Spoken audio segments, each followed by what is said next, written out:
So we're finally here, and it took quite a long time, but there we are. How is everybody? I think it's probably a good idea to explain why we are so late and what happened, because I guess it's kind of development. We were all here till, well, a number of us were here till about 3:30 last night, and then in again at about just before 8, because there was this absolute determination to make sure the game was as good as it could be, and there were elements that we felt needed to be improved. And my fault, because what happened was this morning we got in early and we kept pushing for elements of the intro movie and things like that to be improved, particularly the audio. And Joost, who masters and uploads with Peter, got very anxious, quite reasonably, and unfortunately I misjudged the point at which we ran out of time. So that meant that we uploaded a version that we hadn't had the opportunity to test. And for whatever reason, when it went through on the PC, when it went through the Steam processes, it came out not working. We don't quite know why, but we've rectified that, and now hopefully everybody has a key that works. So obviously, my bright idea of doing this web chat, which kind of was a great idea, if everything went to plan, and everything didn't go to plan. So apologies that we're now late. That's life though, isn't it? I think truly nothing went to plan.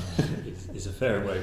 Well, except I'm really pleased with everything that we got into the game. Yeah, the game. The game I'm really pleased with. I think we did a bunch of fixes today that were worth doing, but it caused us this last minute delay, which then tripped over itself. I know. I couldn't let it go when we knew that there were things that we needed to improve, and it was absolutely my fault. So guys, I'm really sorry, but it is now 2 hours. We're 2 hours late. So as quite a few people have said, which is really generous, the wait's been 5 years. So forgive us for another 2 hours, and we beg your forgiveness for making you wait further. We'll try and do better with part 2. We will, God, we will. Yes, we truly will. Okay, well, should we do a nice surprise for everybody? Yeah. We've been trying to set up a lovely surprise for you all while all this has been going on, all the manic fun. And hopefully we should have a surprise special guest, if we can, in a second. For our German friends. For our German backers, you may recognise certain people who are about to come on the stream. We hope. We'd love you to send messages in if you want to say anything to the people who we're about to speak to. Should there not be a technical hitch? I'm not sure that that's working. Well, that would be unusual. Guys, what you've got? I know it's working. I've got one. Well, that's that would be Alexander. We're connecting. Hi, Petra. Hello, guys. Hi. Hi, how are you? Hi, Alexander. Hi, how are you guys? Hello, how are you? It's nice to see you at last. Gosh, it's nice to see you. And you guys have been absolutely brilliant. My camera, I think. We can hear you, Alex. I don't think we've got video from Alex, though. No, we don't have your video. Do you have it turned on? Oh, because it's a group call. I think group calls don't support videos on Skype, guys. Oh, alas. I think they do, but you might have some settings that He's on his phone, I think. Oh, that'll explain it. Yeah. But we have Petra. Hello, Petra. Lovely to see you. Hi. So we wanted to ask you guys a few questions about your involvement in the project, if that's okay. Totally. Okay, brilliant. Sure. So how did you enjoy playing your characters? Petra, how did you enjoy playing Nico? Oh, I like Nico's character very much. She's clever, she's smart, she's such a cool person. And on the other hand, she's so lovely. So I really enjoyed to be Nico. Great. Because she's a wonderful character.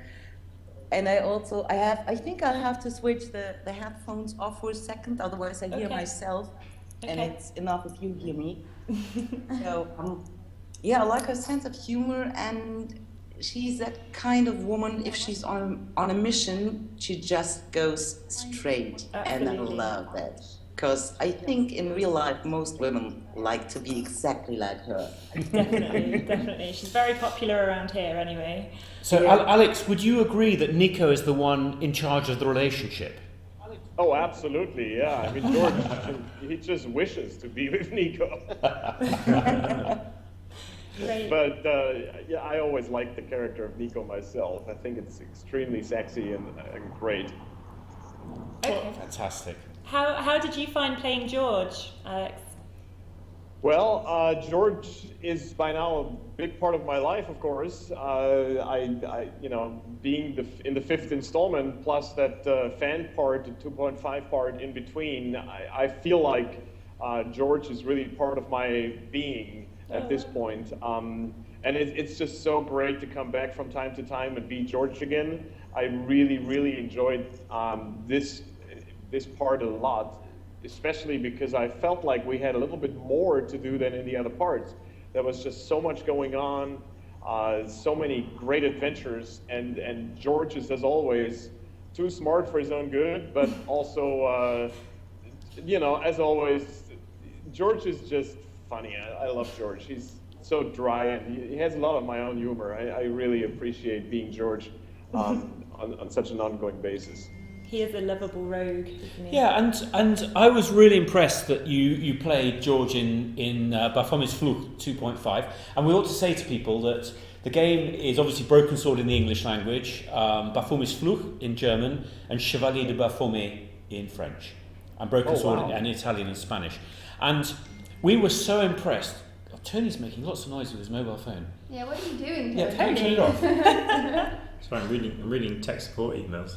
Oh, right. He's on the job even now. He's on the job. And Broken Sword 2.5, Baphomet's Sword 2.5 was an extraordinary achievement, wasn't it? From a wonderful collection of German fans. I keep saying that at the next Gamescom we should all get together and basically thank them for their devotion. The only thing is that we do feel that we should pick them up on a couple of facts. And the first one is that York City is not a good football team, and it's not in a high division.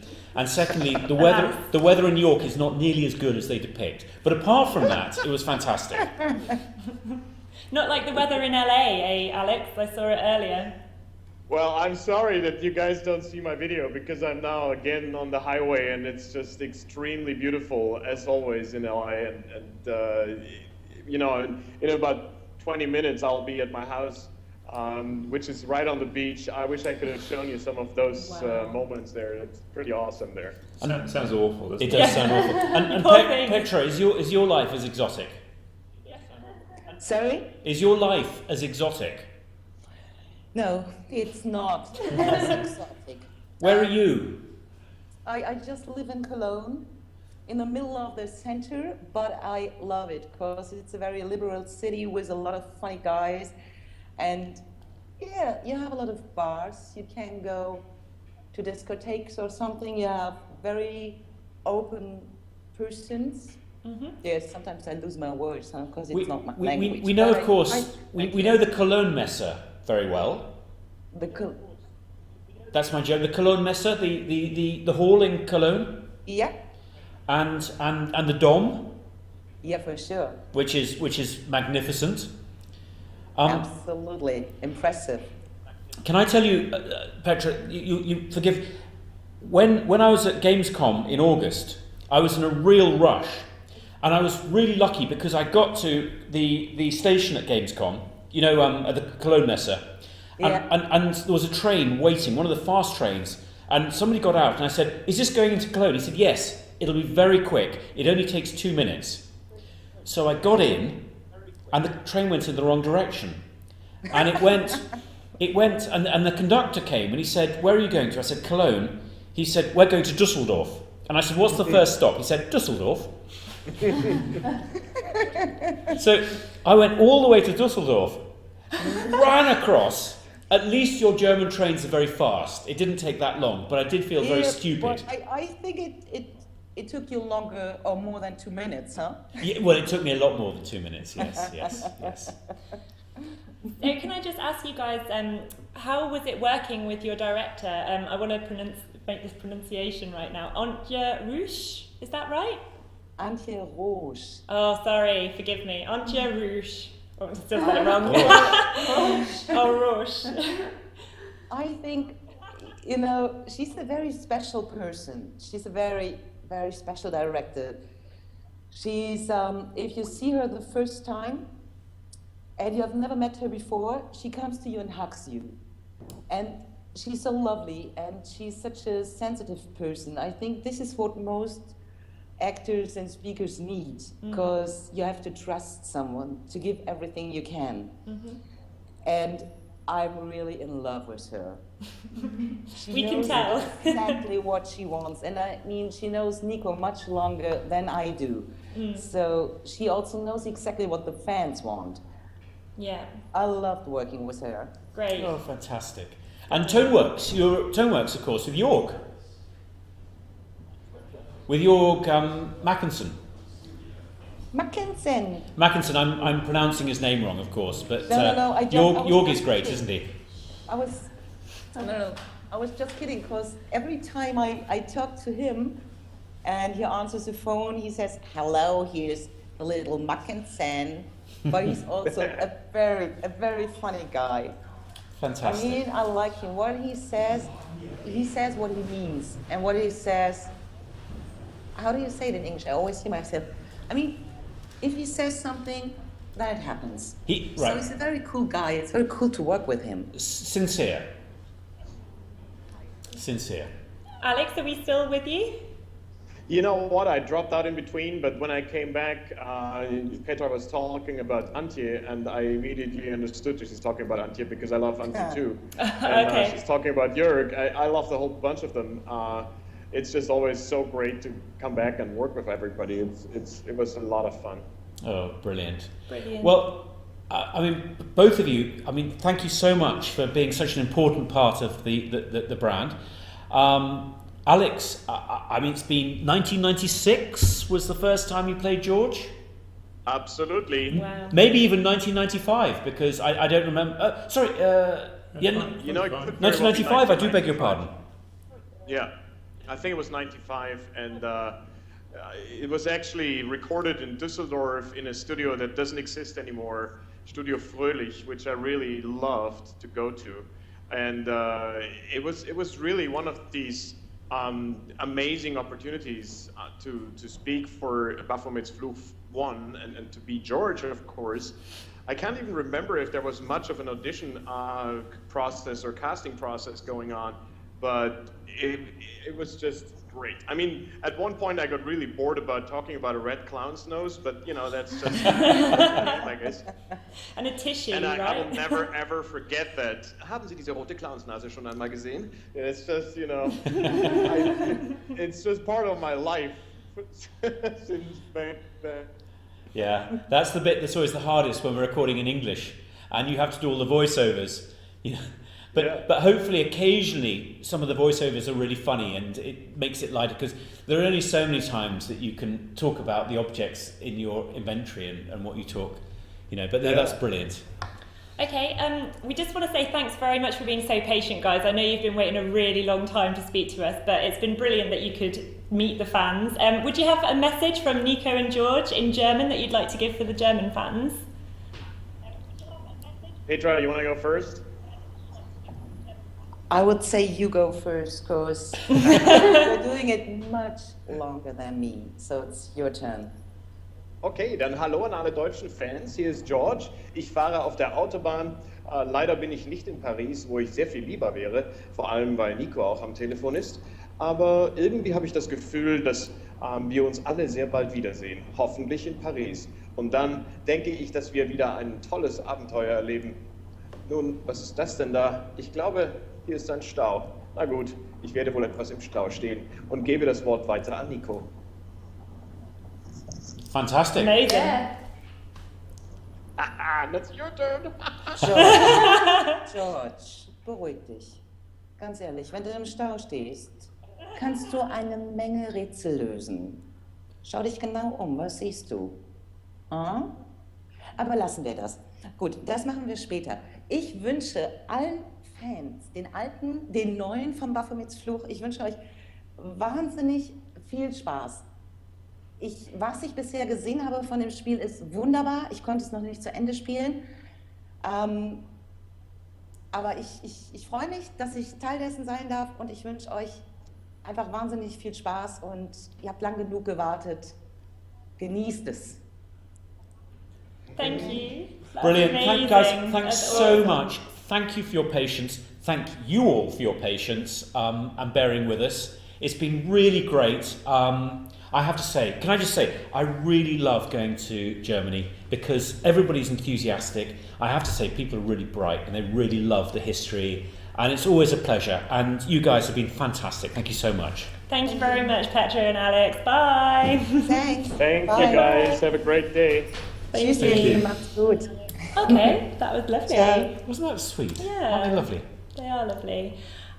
So we've got a few questions for you, George. George, you're not George, you're Charles. I'm still in my mindset. It's almost the same thing. But we do have exactly. We do have some more special guests yet to come. We do. And this is great. I mean, because to be able to talk, I mean, I have no idea. We'll probably know how many people there are, but it's great to be able to talk. And presumably there are a good number of Germans and Yep, a good number of people- French and a good number of English and a good number of Americans and a good lot of people from hopefully everywhere else. So Italy, hello, all Spain, over the place. Russia, Turkey. I hope. Yeah. That's sounding like the Eurovision Song Contest now, isn't it? Except further afield than Europe, but Exactly. yeah. Croatia, your votes, please. Nil point. Am I disconnected? Yeah, so we have another special guest that we'd quite like to talk to. She's been waiting a very long time, so I think we should Bless get her her, on the bless line, her, bless her. if possible. If you've not, we've already met one Nico tonight, but we may well be about to meet another. Fantastic. Hopefully. This is the French Nico. This is our friend, the French Nico, Nathaniele. Hi. Hey! Hi, Nathaniele. Can you hear us? Hi. How Bonjour. are you? Is there video? Have you set your video up, Nathaniele? Oh, la vidéo. Here we go. Hey! Hi, how are you? Ça va? Ça va. And you, how are you? We are very well. We're very Nathaniele, Yes. c'était nécessaire pour moi de parler en français parce que j'ai rencontré avec Fred de Canal+, Oui. journal des jeux vidéo. Et il a dit que c'est un grand programme, c'est très important. Il a dit que je dois parler en français. D'accord. Et pour ça, j'ai pratiqué ma français pour Avec une plaisir. semaine. Et après ça, il a dit que je peux parler en anglais si je veux. D'accord. Ok. Speak in Oui. French, Oui. French, and I speak in English. Fantastic. French. How is his French? But my English is very bad. I'm sorry. Very No, it's sorry. not. No. It's Yes. not. So earlier we were talking about how much you do actually look quite a lot like Nico. Mm-hmm. You do resemble Nico quite a lot. Yes, because I didn't knew Le Chevalier des Baphomet. I did a record as an artist, as a comedian, but I didn't knew I've never seen Le Chevalier des Baphomet. And 2 or 3 years ago, my son has shown me a video of the Chevalier des Baphomet, and so for the first time in my life, I saw the video, and I looked for Nico Collard. So I saw Nico Collard, but I said in myself, oh, it's very funny because it seems to me that I look to Nico Collard. There is a semblance between us. There is, definitely there is. So did you enjoy playing the character? Yes, a lot. What do you like she's about very her? interesting because she's a journalist and she has a lot of she's really a character, you know. She's feminine, she's sensitive, but we feel that she's very clever, and she's very feminine. She has the sweetness, and also le caractère, la volonté. She's very determined to do and to do the thing exactly as she wants to do. And sorry. No, you. Charles, go. I was going to say, do you think that this is an English view of all the Parisian women, young women? Perhaps yes, perhaps no. And is it a fair view? Do you think that that's correct? I want to say that she's a very modern woman, very modern. Oh, great! Not like an executive woman, but a very modern woman, very clever and very sensitive and very sensible, very perspicace, very efficient, and the real modern woman. Oh, great! And I think that if this game is successful, there are some reasons why, because the success of this game. Well, that's a huge compliment. Yeah. That's great, isn't it? Because that's really what we tried to do with Nico. Mm-hmm. We when we first wrote our first games, back in the early 90s, the depiction of women in video games was appallingly stereotypical, and we sort of tried to, not only because it was so pathetic, we tried to sort of rally against that and have more interesting women characters. And perhaps that's one of the reasons why our games are popular, because we try and avoid stereotyping anybody, but particularly, our main female protagonists. Yes, and I think also that his relationship with the main character, which the French actor is Emmanuel Curtil, the relationship between them is very interesting. Also, a lot of sweetness, a lot of. For me, it's very, very pleasant to do the voice of Nico Collard. Oh, brilliant. Brilliant. It is a beautiful voice, though. You've got a lovely voice. It's very pleasant, but when it's very different when we work in a studio. When we are working, we are recording in a studio, and when we heard the final voice, and when my son showed me the game on his computer, I was very surprised to hear my voice, because I try to really to feel the character of Nico, not to play, but to feel the character. And of course, I'm not interested to know if my voice is beautiful or not. I just try to be in the action. In the action. It's more important to be in the action, in the play, in the game, that more important than to want to have a beautiful voice or something like that. For me, it's not important. Just to be in the rhythm of the character. It's the only thing important. Great. Yeah, that's awesome. For me, it's my opinion. Fantastic. Can you tell us your son's name? My name? No, your son. The name of your son.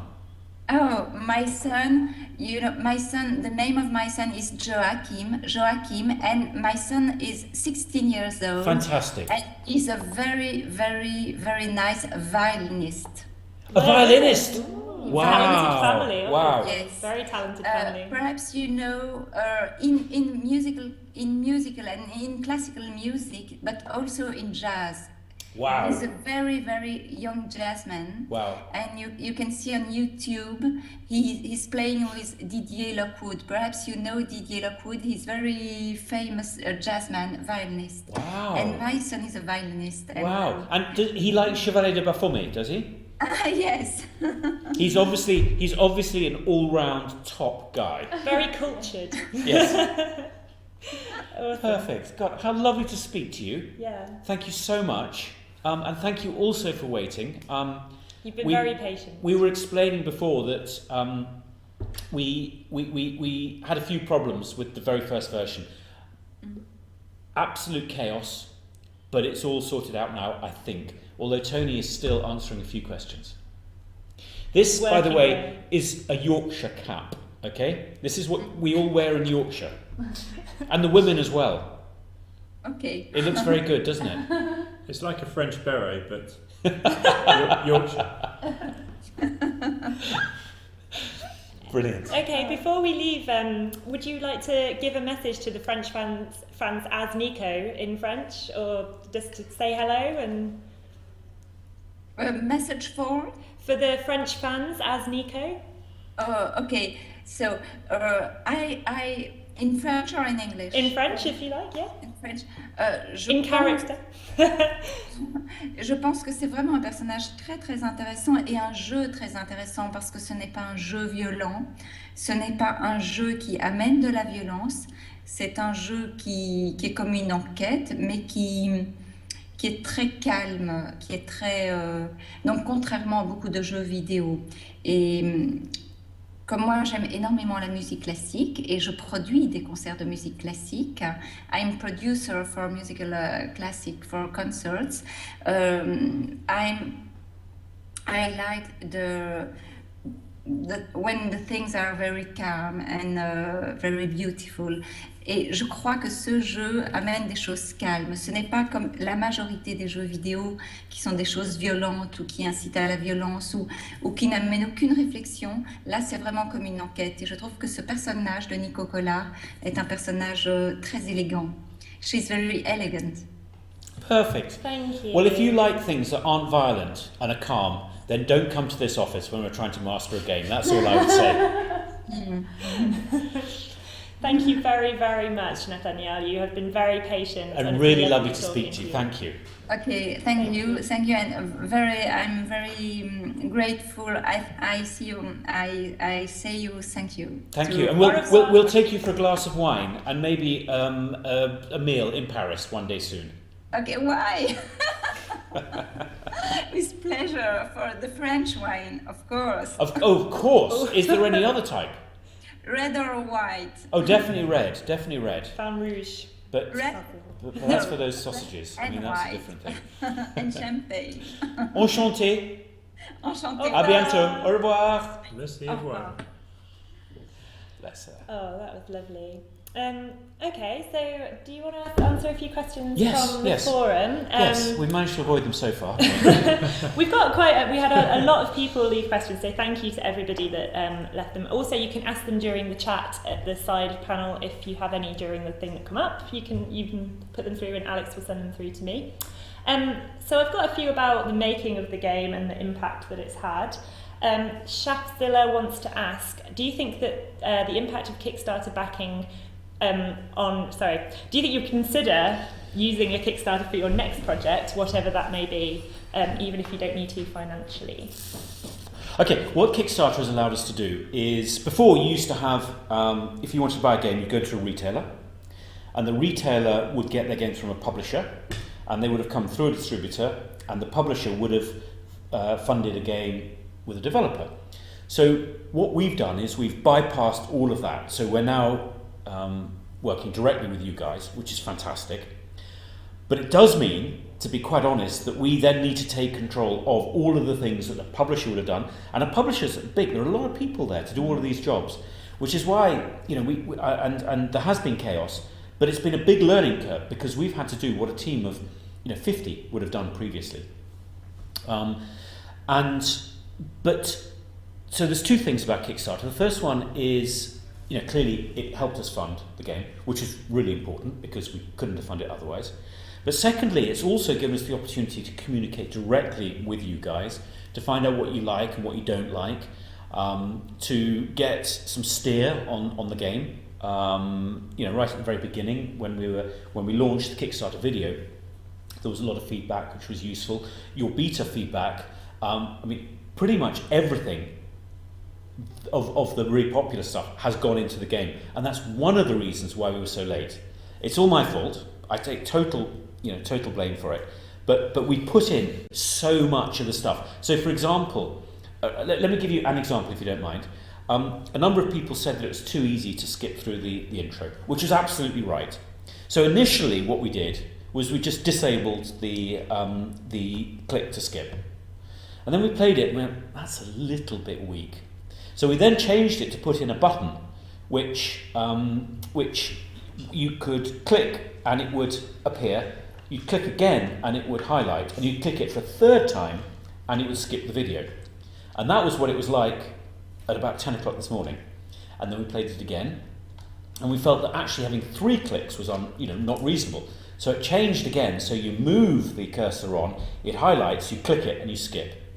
That is one of the reasons, dear viewers, why this game, why we had this chaos, because I was so keen to implement all of these comments, and it was really, really important. So it's been extraordinarily valuable, and that's a really important part of Kickstarter. So actually not having that feedback from people on a major title would be quite scary. And the feedback was very thorough, wasn't it? Yes, it was. You went into a lot of detail, which was It's really true. good. I wouldn't want to try and release a big game without a relationship with a core group of fans.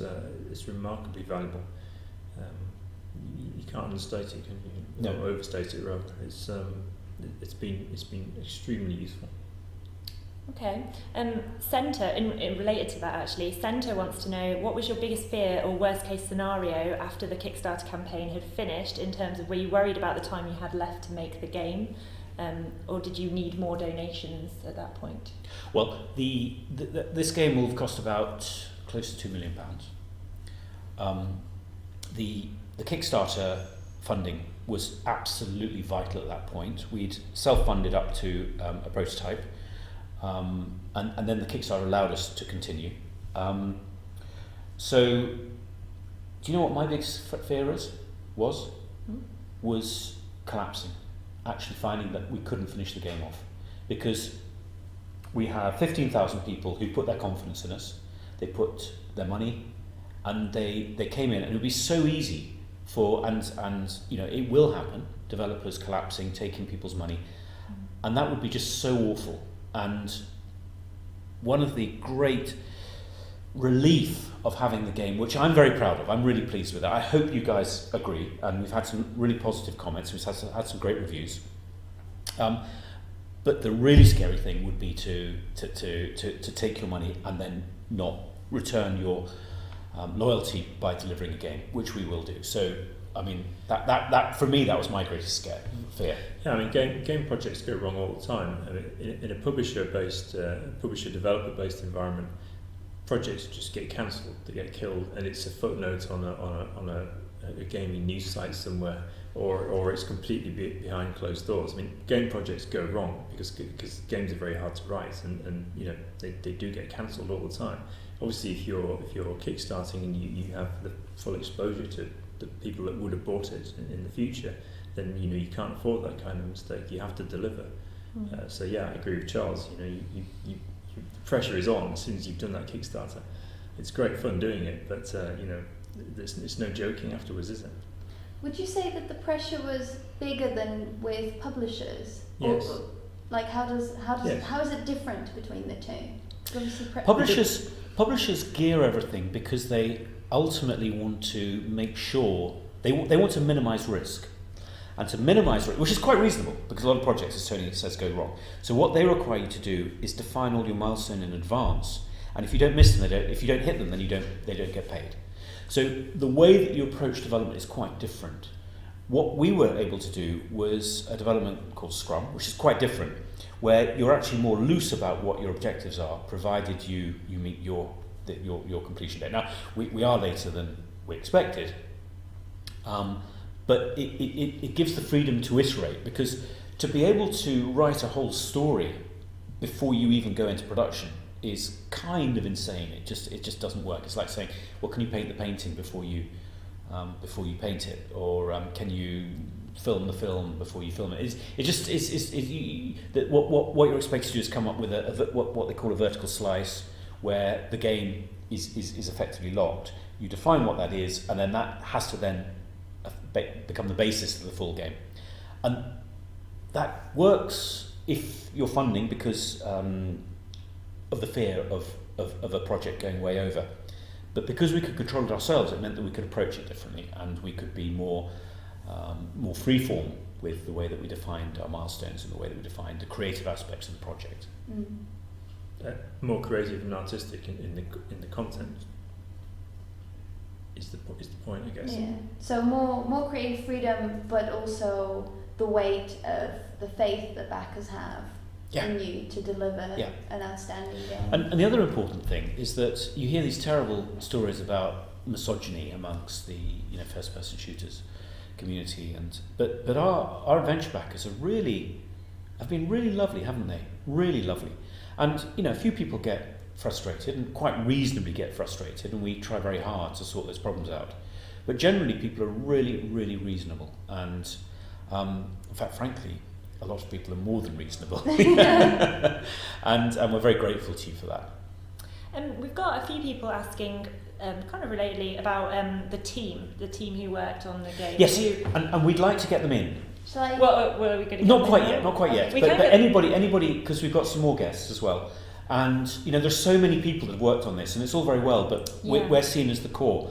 But we'll hopefully get Noirin, who's upstairs, who was one of the founders, and she'll come and join us. And we've got. Now the only problem is that they have just come back from the pub.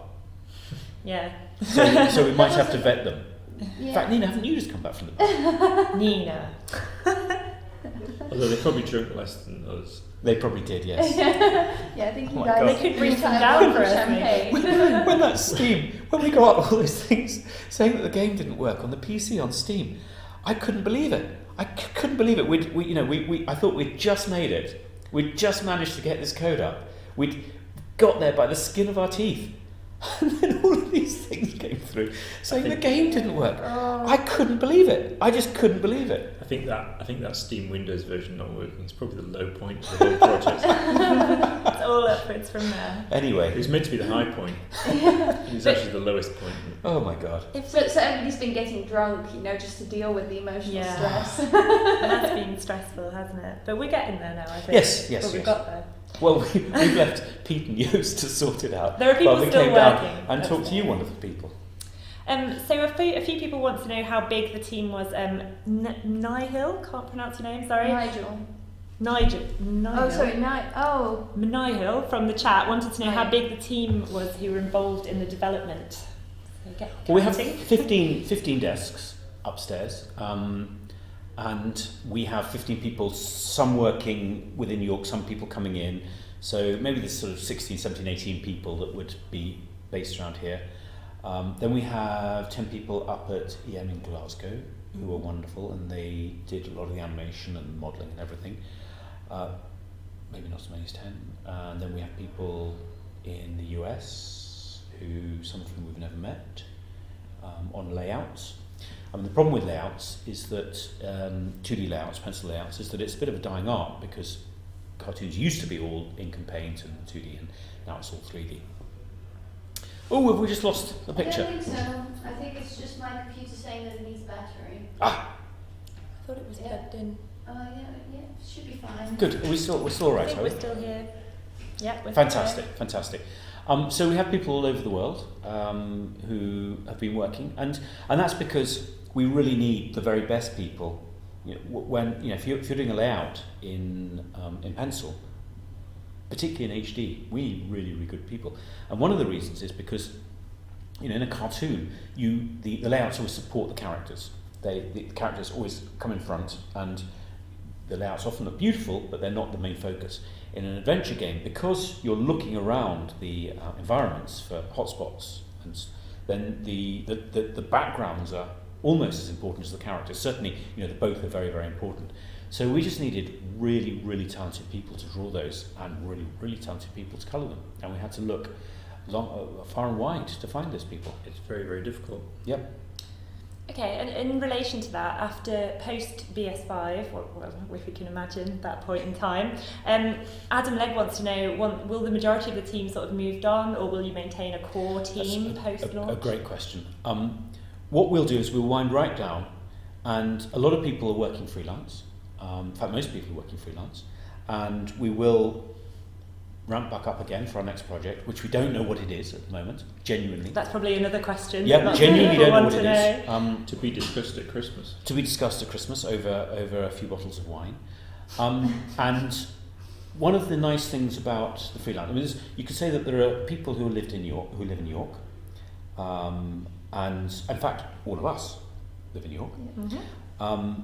And then we have people who have moved to York specifically for the project, and then we have people who are pretty much permanently living from home all over the world. So what we did when we brought together the team for this Broken Sword 5 is about half of us worked on a previous Broken Sword game, and about half were new people. And it was a very interesting mix, and we'll probably do the same. So some people go off and some people come back. And the advantages of music, the team feels very dynamic and very, very fresh, because you have new people coming in with new ideas, and then you have the experience of core people who have played. So, and I think it works very well. You know, I'm really pleased with it. Okay. It's been a great team though. So it has, yeah, it really has. Yeah. If we do the next game with the same team, it's great. And we're remarkably ungrumpy with each other. And there'd be plenty. I tell you what, I was really in the doghouse this afternoon. Oh my God, I really was. Yeah. Was it over the video? It was over the fact that I was holding the mastering, and it was quite clear that we were going towards the precipice of we had to have it out, and but there were things that I felt really we had to get done, and so all of this chaos was absolutely directly due to me. Whoop. There's some things falling off the wall. It was absolutely down to me, I'm afraid. Anyway, I'm not very popular. Well, this might make you more popular, Charles. Guttermuck has asked, can Charles wear Tony's hat, please? Can I? Do you mind? Should make one of the backers very happy. There we go. Wow, it's a beautiful hat, actually, isn't it? Suits you, Charles. And the thing about Tony, you see, is he's got all that hair, little bit of grey. But you know, he's still got all that hair. He looks young. He doesn't look that much older than he did when I first met him, when he was about what, 20?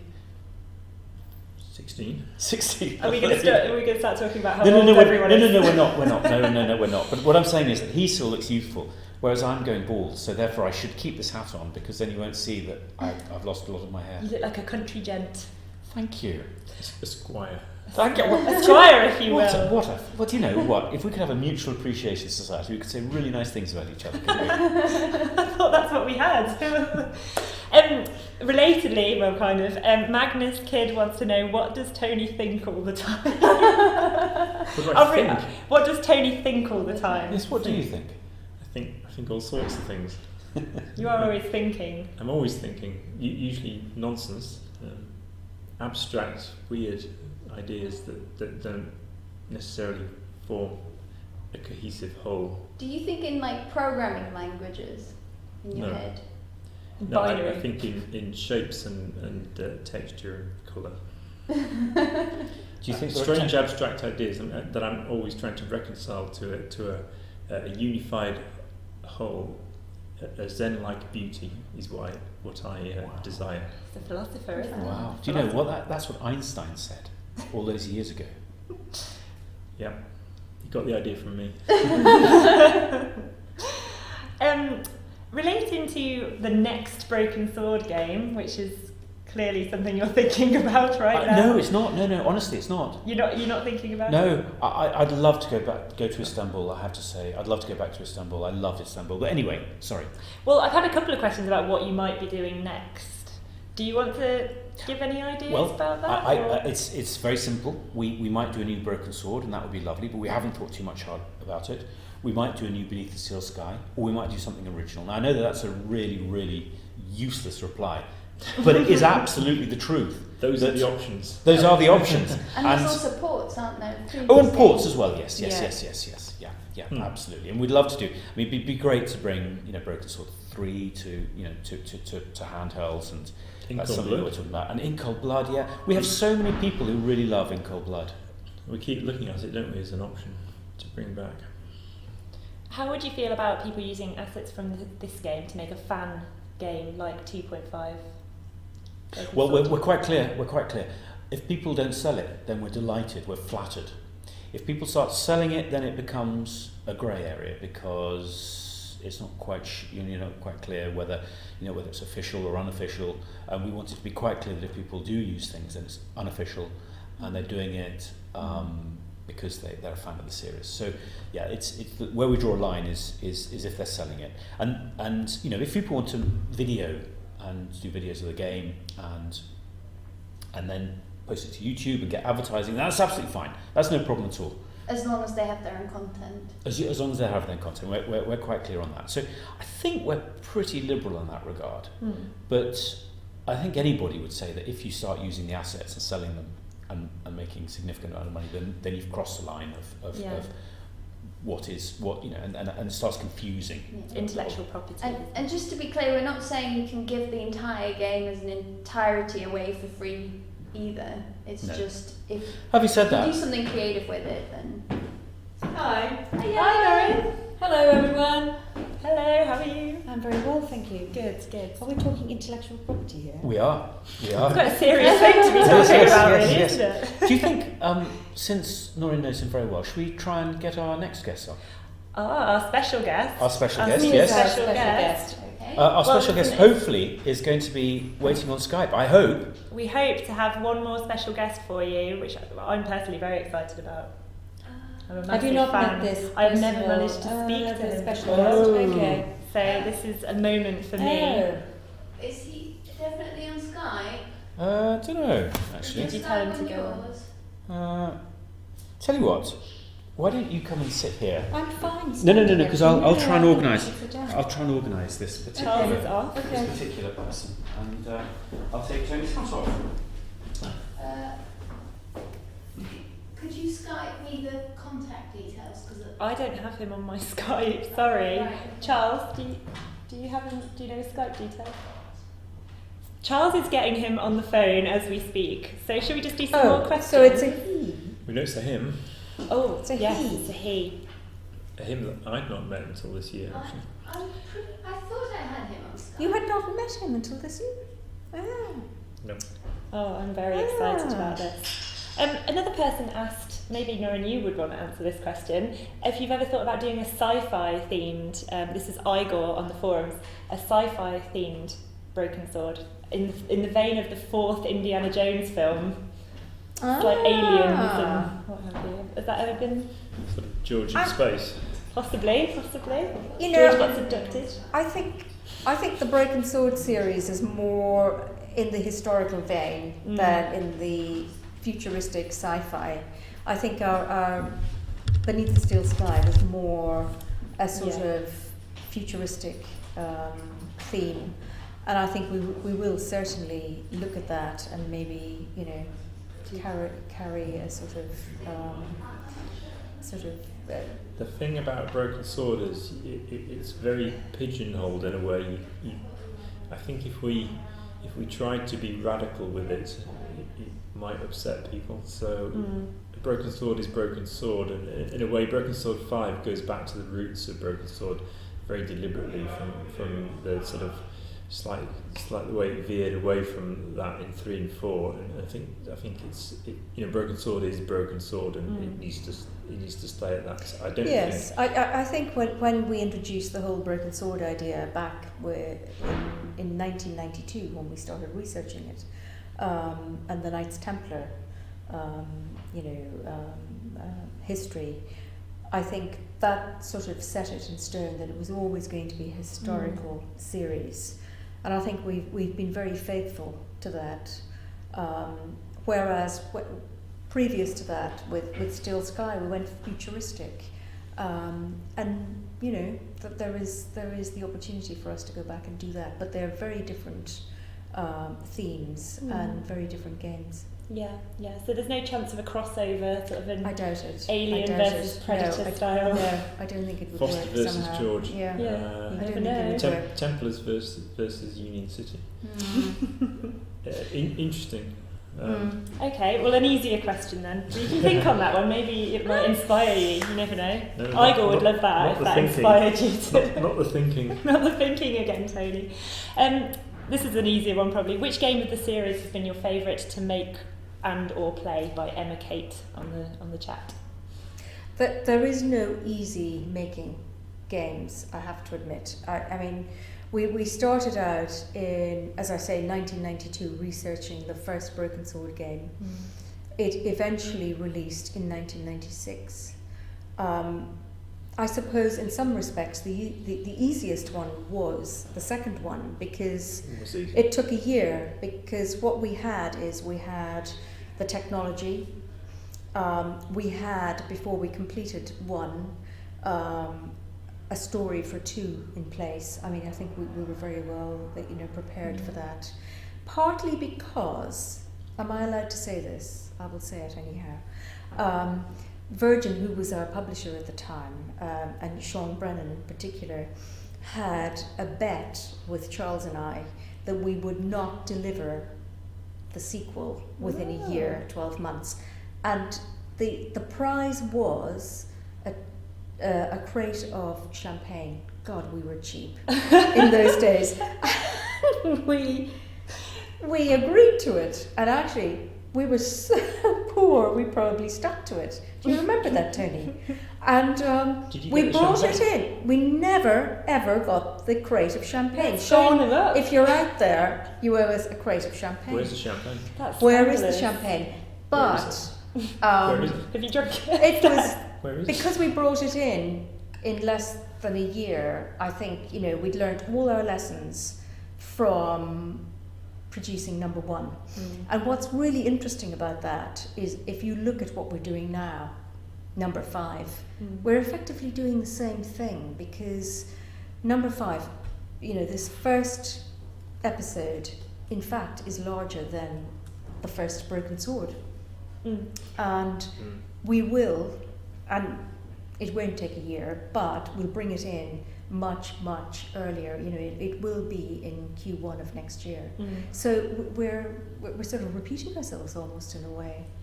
So you're confirming for everybody as well, because people have been saying Q1. Does that mean that does mid-year type? No, absolutely not. No, because it's not that far off. We can play part 2 now, and it's pretty sound, to be honest. If you speak to the optimists within the team, Charles and possibly Tony to a lesser extent, they would say much earlier, but I would say Q1, so that gives us until the end of March.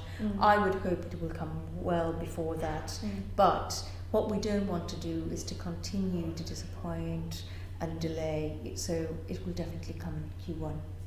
Well, hopefully nobody was disappointed that the game no. had gone up. Disappointed in the sense that we didn't, release when we originally said we would, and that for us is a disappointment from where we're sitting. We like to deliver when we say we're going to deliver. But I think we'll definitely see episode 2 in Q1. Going back, Broken Sword 2 was the easiest. It was. Because it was just Was it your favourite though? It used the same tech. What were your favourite game? I guess that's kind of from a playing perspective as well, isn't it? Of the Broken Sword series? Yeah. Or of all of them, maybe, if you want to. I like one, I like one and 2. One, I think, was I mean, it's bound to be, because it was the first, I'd say 1. 2 actually grew on me a lot. When we did the remastered Broken Sword 2 for iOS, it actually grew on me a lot. We hadn't played it for a long time since it came out in whatever it came out in 96. 97 for 2. Yeah. So many years had passed since I'd played it very seriously, and to go back to it when we did the iOS version, it actually it was better than I remembered it, and I grew very fond of it when we did the remastered. So I don't know really. Broken Sword 1, Broken Sword 2. I think Broken Sword 1 for me, because it was fresh, it was new, it was a totally new concept, and I suppose director's cut to a certain extent, and it came much later, but it took us sort of back to 1, but not just back to 1, because it added that 20% new content. And it included Nico. For me, that was a big sort of plus. Being able to because play. We had 2 prominent characters rather than 1, and I think we've been able to continue with that, and that's very evident and obvious in this latest one, which is quite nice. It reflects what's happening in the market as well. There are more female players. You know, it's a more diverse market audience than it was when we started out. Even though I would say that we were ahead of the curve on that, because we had two prominent characters, male and female. Yeah, you're a woman after my own heart, Noirin, because I was always the girl gamer, sat in my own room playing Indiana Jones and Broken Sword. Yes. Had no friends. No, I'm joking. My friends were George and Nico. Which Indiana Jones did you play? Fate of Atlantis, although I did play the old one, so the Last Crusade, if anyone remembers that version. No. We're talking about Indiana Jones and Fate of Atlantis. What's the one where it starts and you fall through the floors? No, I'm talking about the one that we converted for US Right, Games. Oh, where does he come from? I haven't got a clue. Is that yours? No. I told. Who's that? Probably Charles. Oh, I think that's fresh, actually. Oh gosh. These guys, have they been guzzling? Have you all been guzzling? No, down here? I'm parched. Are you? You took it away. Been doing lots of I talking. did. I was worried. Hey! We have a special guest with us. Oh, this looks like a celebration. Hey! Sorry, Noirin, I'll top you up. Okay. I feel neglected, actually. Have you got enough there? Hi, Rolf. Hi, Rolf. How are you? Hi, everybody. You are so pixelated, I have no idea who's saying hi. Charles. Hey, Rolf. Hey, Charles, I see your left arm. We can see. Triona. Hello, Rolf. Hey, Lovely to meet you. Noreen. Hello. Hey, Noreen. And Tony Nina, at the remember end. the pink sweater? Tony? What? No, the pink sweater is Nina. Pink sweater is Nina. Nina. What did I say? Yes, I am 20-something. Rolf, it's lovely to have you here. Well, it's nice to be here. Can everybody hear him well enough? Yeah? Oh, brilliant. Yeah. No matter your pixelized too. Rolf, it's just wonderful. You've been such a great advocate. You've been a great part of Broken Sword since the very beginning. You couldn't give us just a quick summary of your thoughts on George? My thoughts on George? Oh, I've not had enough wine for that yet. No, my thoughts on George. Well, I've said it before. I mean, he's a good guy. He's one of those characters you get to put on pretty easily. He's a lot of fun, and I blame the writer and creator for that, which is you, Charles. Archetypal, Rolf. Archetypal, not stereotypical. Absolutely. Oh my God! How many times did I need to say that? You know. Yeah. When you said it to me, how many? You say it to me over and over. It's sort of my mantra. It's when you roll your eyes at the lines and the double entendres. Can I just clarify for the fans who don't know? Rolf plays George in the English versions. A few people are asking who this is, as if you can recognise your voice. His golden locks. He's lost his golden locks. Yes. I had to have them cut off and colored, and I've got aging makeup on as well. I'm actually 24. You're looking blonde, great. yes. You're looking great. Yeah. Yes. So So this is the launch party. Well, no. This is basically, Rolf. What we've apologized. Can we just take you through the catalogue of what went right and what went wrong? Okay. Yeah. What went right was that yesterday and today we did an awful lot to really focus on the things that I felt needed to be addressed. Yeah. What went wrong is it took longer than it should have done, and we didn't. A surprise. Yeah, well, there you go. And we didn't quite hit the release date the release time was 6 o'clock this evening, and we were still uploading code at that time. So. Right. And suddenly Twitter went absolutely crazy. Now I've just looked at the Twitter feed, and the last sort of 20 or 30 are really calm and we're really enjoying the game and all this sort of stuff. But all hell broke loose for about an hour, and we were dashing to get a new executable up. We were assuring people that the Mac version and the Linux version were just around the corner. They were, just very, very close. And thankfully, everything appears to be sorted now, apart from minor niggles. I'm sure there'll be some compatibility problems and things that we'll work very hard to address. Well, that'll be Tony's fault. Tony. No. I did. That was Jost's fault. I did the UI. That's it. Yeah. Oh, that's Jost's fault. Oh, yeah. Okay. That's cool. Yost is out of earshot, so don't worry. And I don't think he's listening to this. Good. Well, as long as he doesn't hear a recording of it either, we're good. Rolf, we've got a request from one of the fans. Could you just say a line for us, please? Oh, no, could you say? Well, that was wonderful, but could you say Paris in the fall? Paris in the fall. Paris in the fall, Paris the last months of the year. Paris in the spring. Paris in the springtime? Oh yeah, it's Paris in springtime. Okay. I don't have the line in front of me, so it's tough. It was never memorized. Paris in the springtime. That's as far as I know. That was beautiful. I'm so sorry. I can do something like, oh, Nico. Now, Rolf, what was really lovely when you came up to York, which was lovely in its own right, Of course, yes. It was fantastic. was to be able to play through the game with you. And we did that. Yeah. And it was, the funny thing is, we're in a recording studio, and one of the actors would say, what does this mean? And I'd go, and Rolf would jump in and say, and he was always right. I mean, it was crazy. And I'd say one thing, and Rolf was very sweet. Very nice. I wasn't always right at all. In fact, that's why the collaboration works so well. The other thing I have to say, and I shouldn't, what I love about Rolf is that there's some really lines that we haven't checked and are a bit crap. And he'll be very sweet. He'll say, well, that doesn't quite work. In American, we'd say this. And that's a euphemism. That's a euphemism, often. Sometimes it is, but sometimes it's a euphemism for, that was a really crap line, and actually this is what it should be. No.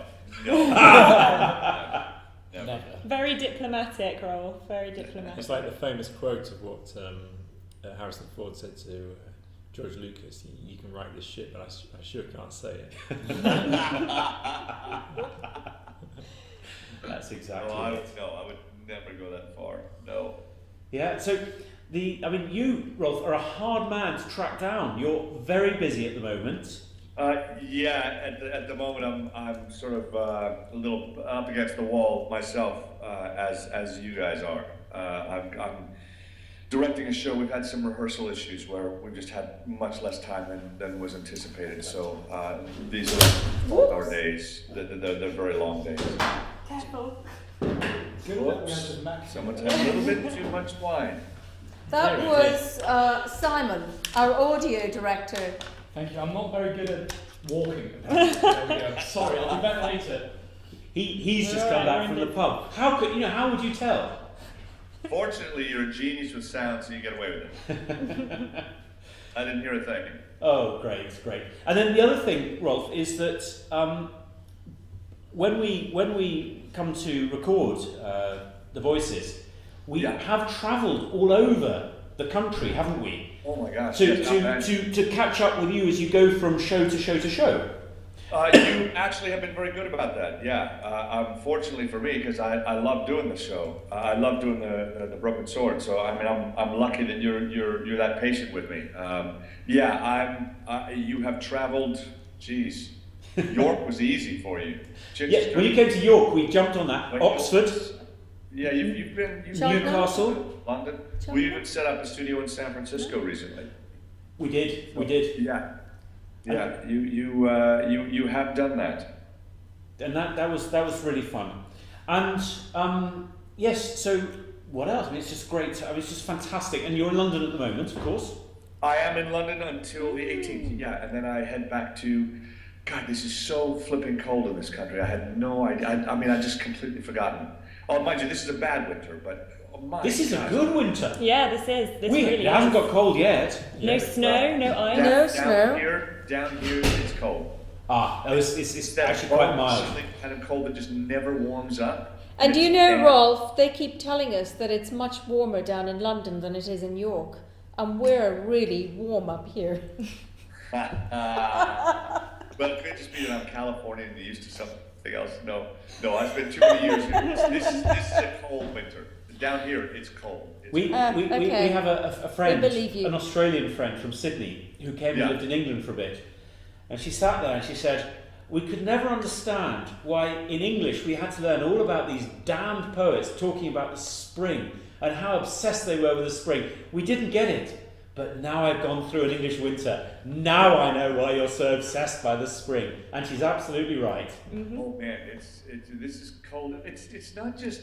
It's the incessantness of it. It's relentless. It just you can never quite get one. I mean, I'm staying with a very good friend whose unfortunately heating just packed up. So it's just. I mean, it's bitter. It's bitter. Rolf, can I give you some really bad news?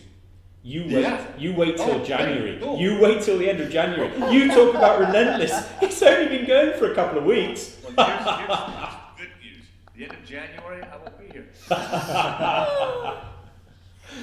Brilliant. No, actually, I might be, in fact, huh? You might well be, yes. You might well be. Yes, absolutely. Maybe even the middle of January. So the laugh will be on me. Oh, God. We're going to fly you back. Brilliant. It's up and going now, is it? It's yes. Up and off. Yeah. We shipped at 6 o'clock. Well, sort of. We kind of shipped at 6 o'clock. We were pretty much shipped by 7 o'clock, but by 8 o'clock we were definitely shipped. Right. And how many games have gone? Oh, do you know what? We really have been focusing on making sure that everybody's sorted out. We haven't actually looked at that yet. No, there's been a couple of questions I've had fired at me about, what are the numbers and this, that, and the other. I mean, during the day, what will the numbers be? And I said I would ask, but I didn't know. So that was me asking. Great. And the answer is we haven't counted yet. Absolutely. We're too scared to look. That's the truth. Yes, of course. So I've got a question that maybe Charles and Rolf could kind of come together and answer possibly, which is, how did you find people like Rolf and all of the voices, the beautiful voices that you've found for the different Broken Swords, including the foreign versions, but also I've always wanted to know, because as a long-time fan I've loved Rolf's voice, and he's very unique voice, I think. So how did you find and cast these people? That's very kind of you. Thank you very much. I appreciate it. Friend for life. It's friend for life. Well, the way I was cast was through Hazel Ellerby, who played the first Nico. We went to drama school together many, many years ago, and she had been cast as Nico and gave me a phone call and said, would I be interested in coming up for this new video game? And I said, of course. She said, I'm in it. They're looking for an American guy. Would you be interested? So I went along, met the director in Food for Thought, a very odd man, and we got on really well, and he offered me the job then and there. And so I said, of course, yes. And the deal was done, and I assumed it would be similar to the way that most of the other voice jobs that I had had in the past would go, which was I would get a script a couple of weeks or a month before. I'd get a chance to read through it, annotate it, get back to the writer, stroke director, or whoever, and talk about it. And then, just in those days, things were a lot slower. And time passed, and time passed, and time passed, and it got to be like a week before the project, and I asked if, would I, and Charles was very cool about it. He said, absolutely, and they biked over, in those days there was no email, he biked over a script. And he said, this is only part of the script, but this will give you a flavor and idea. And I said, great, okay, so I started preparing it, which means as an actor, you read through it, you note how you want to do it. Now the script was about 100 pages long. It was quite chunky for a voice-over thing. I thought it was a lot. And then he phoned me back the next day and said, now that's only part of the script. There's another 2/3 to come, and that's the first half. And I thought, holy smokes, you got to be kidding me. And so he sent me, along with the other 2/3, the annotated version of the first 100 pages that he'd sent me the day before. And that's when I started to get to know Charles. You get a script, but it'll change. I know. And we ended up doing what I was booked for a certain period of time. I think it was 5 days, and we ended up doing 12 days to do the script. And when the first half of the game went to Germany to get produced, the Germans called Charles. I was there when he got the call in the studio, and they said, "Wow, this is bigger than we thought. We're going to have to readjust the deal." And Charles then told them that this is only the first half. And they couldn't believe it. It was the biggest game they'd ever seen, I mean, by some way.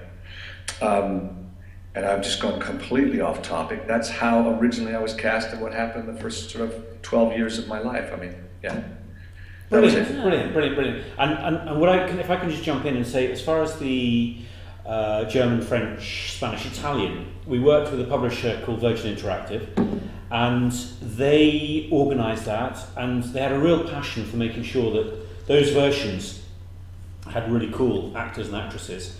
And when they effectively went bankrupt, and we took over all the production, and we worked wherever we could with the same people. It was great, and we've been very lucky in that regard. Yep. Can I ask what Adam Legg would like to know what happened with Hazel as she was originally going to return? Yes, Hazel was going to return, and we love Hazel, and she busy. just wasn't available. No. It was a real shame. Yeah. She's in demand, obviously. Yes. Yep.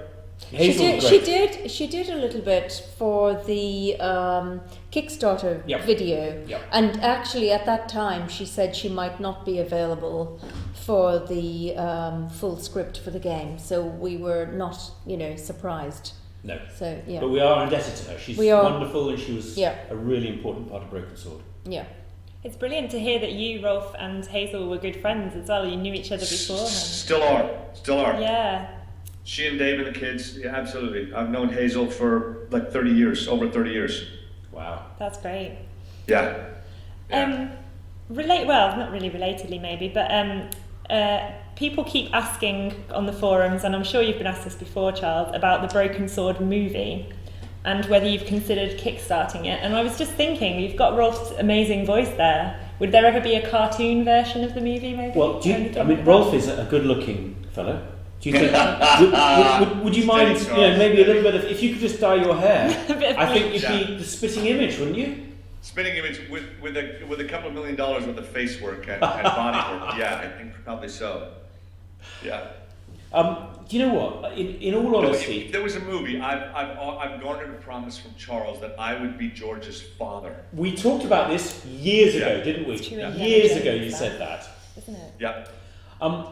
At the moment, in all honesty, we are focused on. I hope people who are watching this think that we're reasonably good at writing computer games, and that is what we're focused on. It would be lovely to do a film, but games is our main focus at the moment. And maybe once we finish the second episode, we have a number of people. A lot of film studios come to us and ask us about this, but our focus is on the games rather than the films. A lot of people do ask about it. But you'd be wonderful. I think a cartoon. I'd be wonderful. Yes. Or a cartoon. A cartoon. As a cartoon absolutely. Series. It'd be perfect. Yeah. Would you be up for that, Rolf? Up for that? Would I be up for a cartoon movie? Yes, I absolutely would. Absolutely would. Sign him up. Sign me up, baby. Oh, fantastic. But the other question was whether you would consider kickstarting something like that. I think that's an option. What we were talking about earlier, Rolf, so forgive this because it's a bit repetitive, or for you guys, forgive this. Kickstarter is obviously great for the funding, but it's also really wonderful to get so much feedback from fans who have an interest. Yeah. And Kickstarter, rather pretentiously, I could talk about the democratization of funding, but also from a gamer's perspective, it's the democratization of the games, the independent games that they want to play. And it's part of the whole movement of the direct relationship between the creator and the gamer.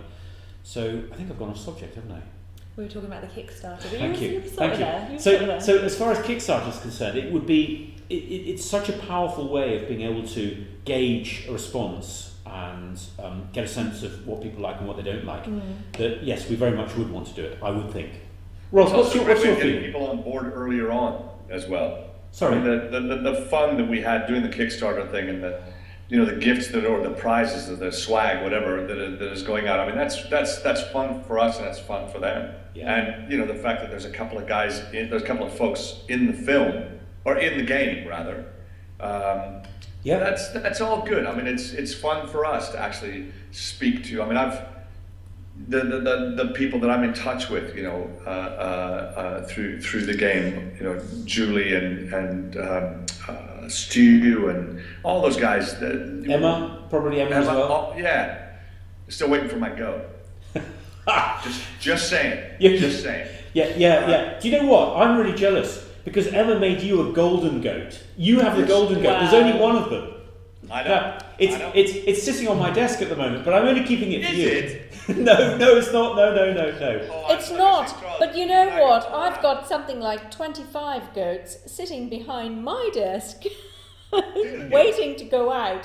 But I don't have a gold one. I don't know where the gold one is. We've got the golden Rolf, goat. have you got the golden goat? This could be No, the I new do not. mystery of the next broken sword. No, I do not have. Oh, listen. Oh, now that's a great idea. The golden goat. The golden goat. Search for the golden But goat. Rolf's Mystery of the where is golden Rolf's golden goat? George Stobart and the Mystery of the Golden Goat. Indeed. Kickstarter now. It's fabulous. Hang on, guys. Would you be excited by George Stobart and Golden What do you Goat? reckon? Can you let us know? Would you back it? I think they're liking it. Who's got your goat? My Timothy goat is awesome. Fantastic. Catwitch didn't get the email, but if you go They're all to the saying website yes. Yes. Raiders of the Lost Goat. I like it. Wow. Hi, hoof. I affirm Triona is hot. Oh, sorry, that was meant to be about goats. I'm really sorry. Thanks.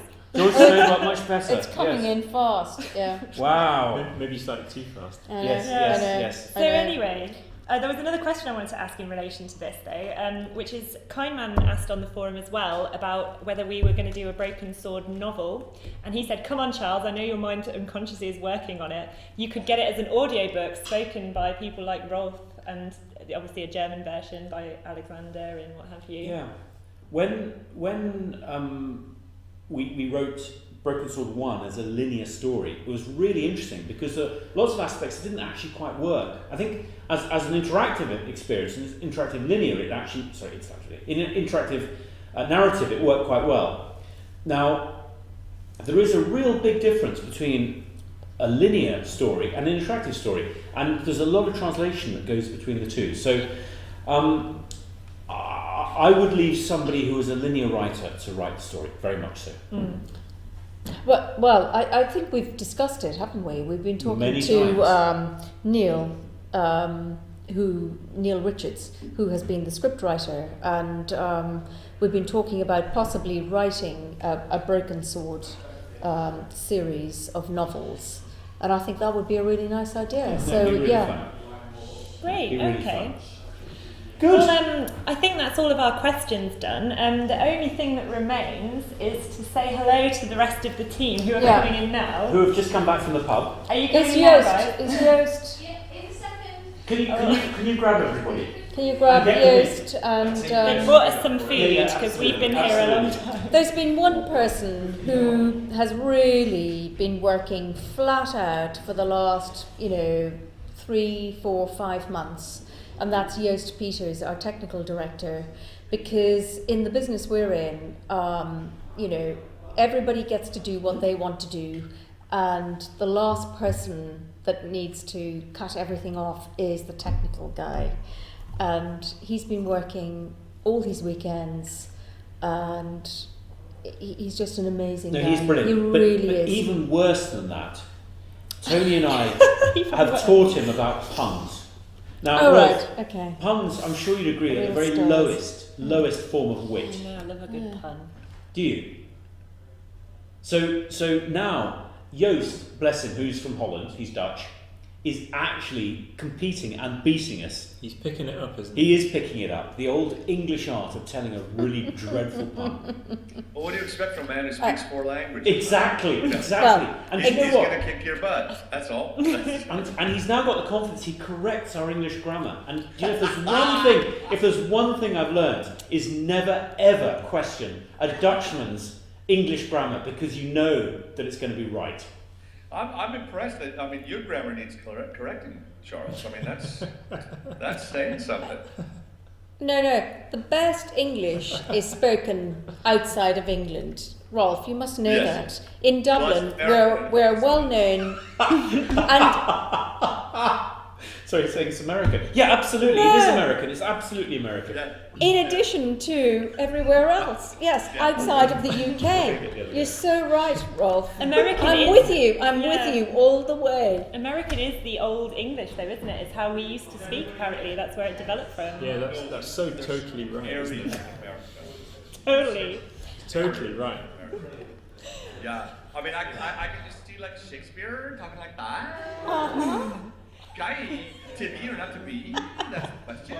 Oh, it's like George is talking to me. It sounds like what George would say. Oh no, love it. Rolf, have you got a glass of wine there? Is that a glass of wine or something? Yes, I Cheers. do. Cheers. Hey. We've got these really cute champagne glasses.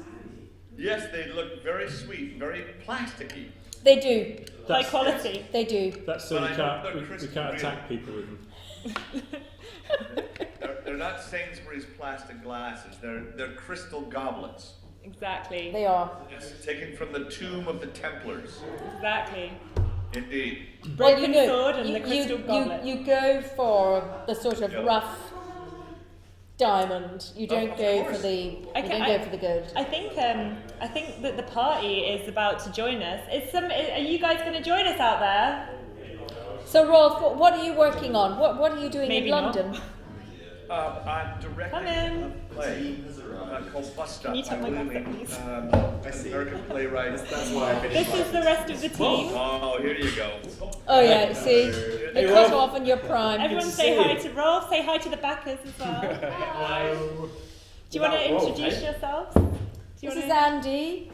Oh, you know me already. Already met Simon, who pulled my cable. Rob.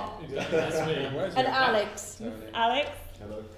Oh, I saw Charles on it earlier. We need to go down a bit. Yeah, you need to shuffle around because you're right under Rolf's George. George's head.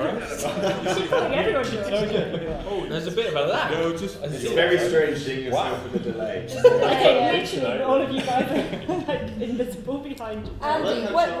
Andy, when did you join? Someone can sit here. Oh, you're not going to ask me to speak, are you? I am. When did you join? Was it Broken Sword 3? You're in shot. 2, 3? The end of In Cold Blood, so... Oh, the end of Cold Blood, so... At least 10 years ago. This cable is trying to kill me right now. 2000. Yeah. No, I can see why you guys have all tuned in. And this is Peter. I finally turned up and sorry. Peter and Joost, these are the two guys that were here until 3 o'clock this morning. Stand in shot. Hey, Joost. Oh, Rob was here too. Rob and Simon. Yeah. Hey, Simon. This is Joost. This is our Dutch friend. Mr. Joost Peters. Mr. Joost, we're just saying that the Joost boss. has mastered the art boss. of telling puns in English, which is really quite special.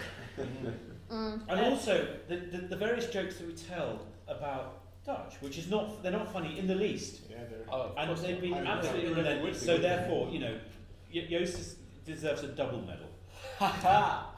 Double Charles, get your gloves on. We can't hear Rolf. Rolf, we can hear. I just was double medal. Was that double Dutch? It was. Have you heard that one before? No. They want you to say something in Dutch. Stroopwafel. Oh! Stroopwafel, You have to be very careful because the only words I've learned in Dutch are not appropriate. Has it got something to do with the kids shows?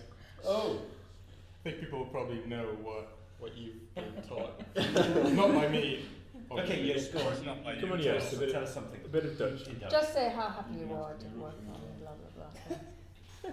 Hallo iedereen, heeft iedereen naar zijn zin? Hopelijk vinden jullie het spel leuk en alle goede... Geen idee. Te moe, te veel gedronken. Hey! Excellent! Nina's making a quick escape and we want some Russian. Nina, kom op! Oh, Nina! Russian. Nina spreekt ook Nederlands. Kom op, Nina. Oh, okay. Nina! She's relocating Nederlands. Rolf. She's relocating Rolf. Come on, Nina. Some Russian. Some Russian. Just a bit of Russian. Come on. Дорогие друзья, большое спасибо, что вы support, I don't know the word for that. It's a Kickstarter для Broken Sword. Well done. Fantastic.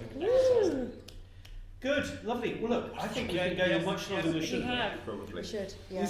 These guys must be knackered. Because I know I am. Oh, my voice is going. Can we just say thank you to Rolf for joining us? Rolf, It's been wonderful. Listen, enjoy. Have a good night. You guys Cheers. deserve Slice it. it. Thank you very much. Thank you, Rolf. Brilliant. Great to talk to you. And See you cheers. guys. Take care. See ya, and cheers to all the Cheers backers. to all the as well. backers. Yeah, and also Slideshow. to the backers as well. Thank you very much. Thank you, backers. Really, Yes, this thank you very could not much. have happened without you guys, and we're really grateful. So, thank you for, and also your patience tonight. Yeah. Yes. Oh, I was just saying, Yes. God, when we discovered the PC version wasn't working, oh, that was just awful, wasn't it? I just couldn't believe it. Anyway, it was just an entity that needed to be redone, and it was no Are we problem. still on the stream? Or? Yeah, we're still here. No, just thank you guys. We're novices. Great. Okay. And where's Alex gone? He's Right. Oh, and here's Alex. Alex, by the way, for all of you guys, is the unknown Revolution employee Unofficial. that appeared. Oh, unofficial. Unofficial. Who appeared in the very early days. Yes, and yes. it's been great. It's been amazing. And suddenly the camera angle would change, and there was nary a man in sight. And you guys are fantastic, and you have a game to play, and now it works. You might think that we were playing for time, because we've been going for a couple of hours, but that wasn't. Thanks, Charles. Lovely, great. It's been a real pleasure, and we'll look forward to talking to you further once we go. Well, no, we're going to go straight on to episode 2, and we'll look forward to talking to you about that. Thank you so much. Good night, everybody. Cheers. Thanks, Thanks, backers. Good night. Quick. Oh no, the dead end. This is like one of those. Shuffle papers.